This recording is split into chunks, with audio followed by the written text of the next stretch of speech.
Hi, welcome back to the another classical episode of Broken Happy. Today's theme will be on family and friends. And while in the first two episodes on family and friends, I tried to I tried to think, or rather, I tried to assess what we should get or how should we behave. But today, I tried to be on the another side of the desk and talk how to be a good family or friend. I mean, what could we do apart from, or what we should not rather do to be a good family or friend to somebody. Okay, so first,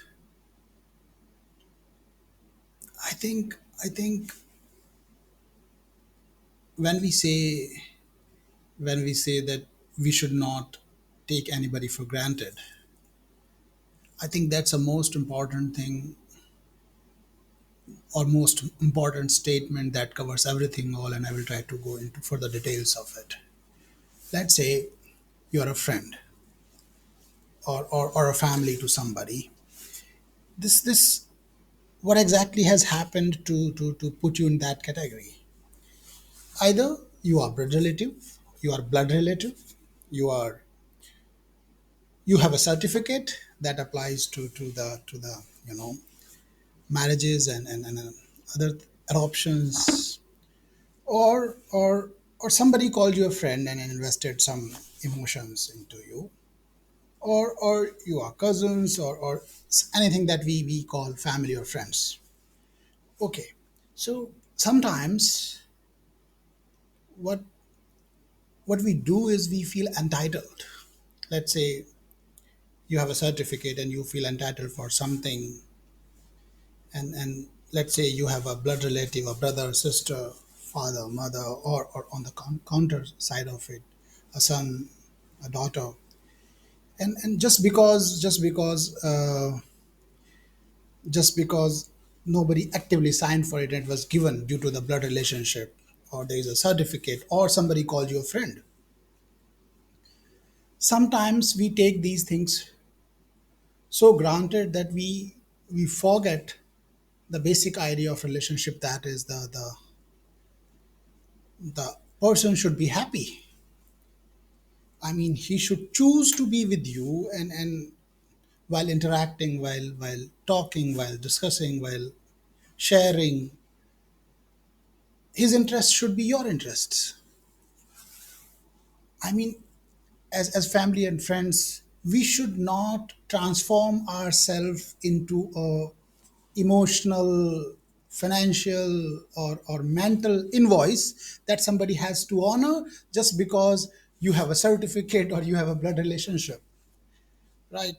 And I think many a times we take relationships so for granted that we transform ourselves into a emotional, financial, or mental invoice that somebody will honor. It's like your regular gas bill that you will pay. It's like your regular, because you signed for it, right? And we tend to believe that just by sharing a blood relationship, as having sharing a certificate, or just by calling you a friend, somebody signed for it, and you become entitled. And this is where the I think problems start to come.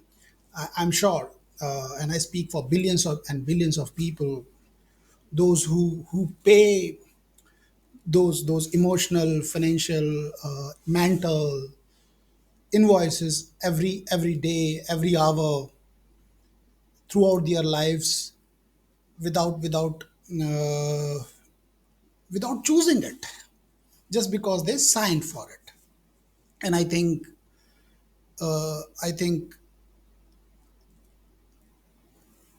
this is where the whole idea of family and friend buffer system, family and friends support system, family and friends safety net, whether it is social, emotional, financial, fails.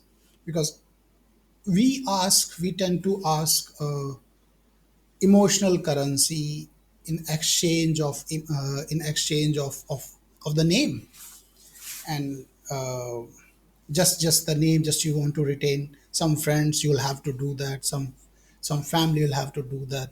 So what should be done and how it should be ideally? I think while you interact with anybody, or while we interact with juniors or seniors, or older or younger members of family and friend community of ours, we should we should always remember that why will he or she choose to interact with me? Why will he or she come back to me? Or apart from certificates or blood relations, do I really behave like his or her emotional buffer? And I think if we answer that question clearly, and try to be the person, try to be the home where somebody would want to when he's stressed, or maybe just upset, I think that will solve a lot of problems. So I think uh, this stage arises from the very fact that once we sign a contract, once we get a certificate, once we know that these are parents, this is what parents do to support you, this is what siblings do, this is what family does, this is what friends should do. While we use our entitled relationships in the way we use, I think we should try to be on the other side of story, that there's no entitlement. Certificates do break, entitlements revoked. When your kid will be old enough, he will walk away, and he has all rights to not to call you back. Your sibling could be stressed also, and if you don't make them if you don't provide them the kind of support, or kind of, if I use the safety net that they expect or they deserve, I think you are failing them. Then, despite the fact that you might be holding any certificate, despite the fact somebody could be blood relative, so despite the fact somebody could be your 10-year, 20-year-old bestie, or whatever you want to use the term, whatever gives you entitlement for serving somebody a emotional, mental, financial invoice, he has all rights to dishonor it.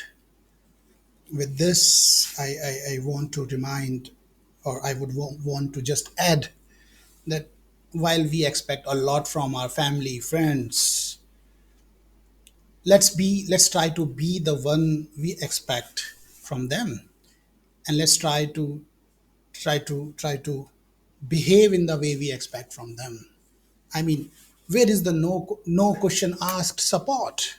I mean, if something happens, first thing is we try to drown somebody into thousand questions. What, how, where, what, your fault, his fault, and we try to judge and come into conclusions. You So let's just behave like the person that you have no idea about anybody's life. You have no idea what's happening. You have no idea what he or she has been going through. Let's try to listen first, and let's try to do things with no questions asked. So if you like this whole thought or idea, I think you should tell your friends that I'll stand with you, no questions asked. I am here with you with uh, no emotional, financial, psychological, or mental invoice. I'll do with you. I'll do for you whatever I can in my capacity. If nothing, I will not add anything to your. I will not add anything to your troubles. And with this very thought, let's try to be the good family and friends we all deserve, and of course, in deep down, we desire to. Thank you. Have a nice weekend. Have a happy weekend. And before I end the video, I know I should not ask for it, but come on. I have more than 1,200 friends on WhatsApp. Oh my God. And my subscribers are only to come on. I think I deserve a subscription. Right. Thank you very much. Have a nice week.